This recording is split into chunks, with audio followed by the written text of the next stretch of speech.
My name is J.M. Aragon. The film is Palestine and Solidaridad.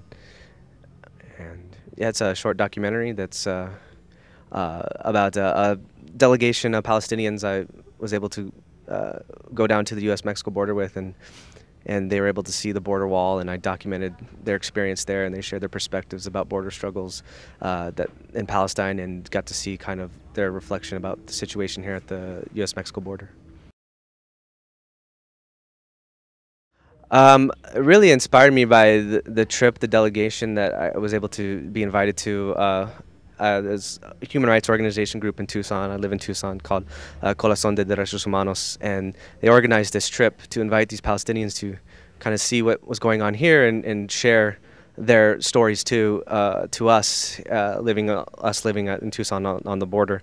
So when I heard about that, I felt like this is a great opportunity to take my video camera and document this and visit with them. So really that trip was kind of the inspiration for it, and when I got to talk to them and visit them, it kind of inspired me to make this short and try to get it out there and get it into film festivals. Surprisingly, I think I've laid around a lot of the groundwork from some of the grassroots organizing that I've been working with, and a part of. I'm in a video collective called Panlift Productions in Tucson, and I've gotten to know a lot of people in the activism community in Tucson, and they're eager to get some of their stories out because the mainstream media probably are eagerly to share some of these stories, especially the controversy with immigration and things like that, and it's very important that we try to get that stuff out there.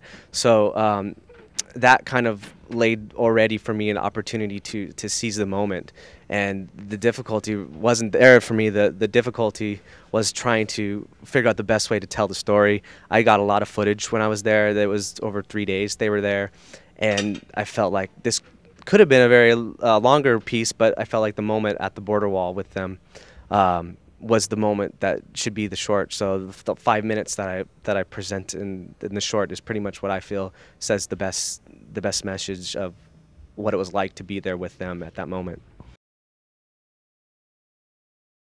No, I think the moment, the 5 minute length is perfect for me. That's where the heart of the footage of the video was, and I felt like that for me got the message across that I wanted to bring out to other people. So for me, I think it's perfect as a short. Well, living in Tucson, I've lived there all my life, and the border has been a part of my life. So I think that's probably where I'm going to continue the work I do with grassroots organizations, and continue using video and media as a way to communicate disenfranchised voices and to get that out there. So I'm going to probably continue more documentary work about the border, more work about human rights and social justice issues, and try to create a broader sense of perspective, and try to not ignore mainstream media, but maybe to get people to look out there for independent voices and voices that aren't in mainstream media that you might want to take a second look at, and not just dismiss as something that's not valid. I really want to validate the people that are struggling and having a hard time getting their voice out.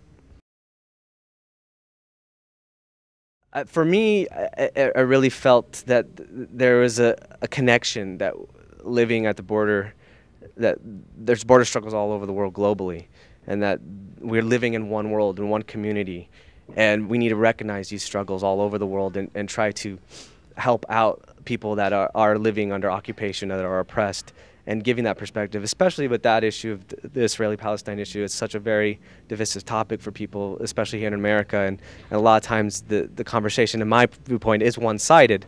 So I felt like this is a good way to maybe begin dialogue and discussion, and maybe try to offer perspective about the harms of militarization.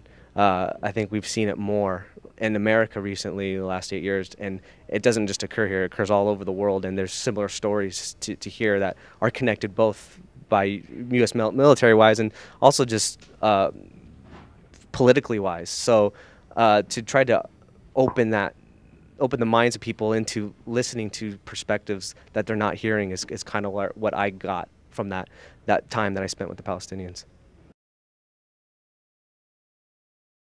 Yeah, I've just really want to say that you just got to keep at it no matter what. I mean, for me, I'm come from a DIY frame of mind. Just do it, do it, and keep doing it. And that's pretty much all I can say, because whether it's on a video camera or a big budget feature or whatever, I think there really isn't any more excuses anymore.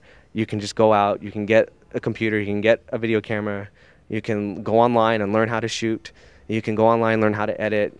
And I think if we broaden these media tools to people that don't have access to them, I think that will be even a better opportunity for others around the world, period. And I feel like no matter what your idea is, just get out, just do it. And I think people will start to realize that there's a lot of talented people and there's a lot of great voices out there that they're not seeing in, you know, Hollywood theaters. So just keep at it is pretty much all I can say. I've really enjoyed it. I wasn't sure what to expect. I honestly wasn't sure how, when I submitted this short into festivals, if it would be received, if it would be accepted, and the fact I got into AFI, I felt very excited. So I've come here and I've gotten to take advantage of some great programs here. The Connect program has just been a really awesome thing for me, and so I'm looking forward to meeting more people here and kind of telling them about my short and telling them about what I do in Tucson and Pan Left, and getting the word out there for independent DIY filmmakers. So.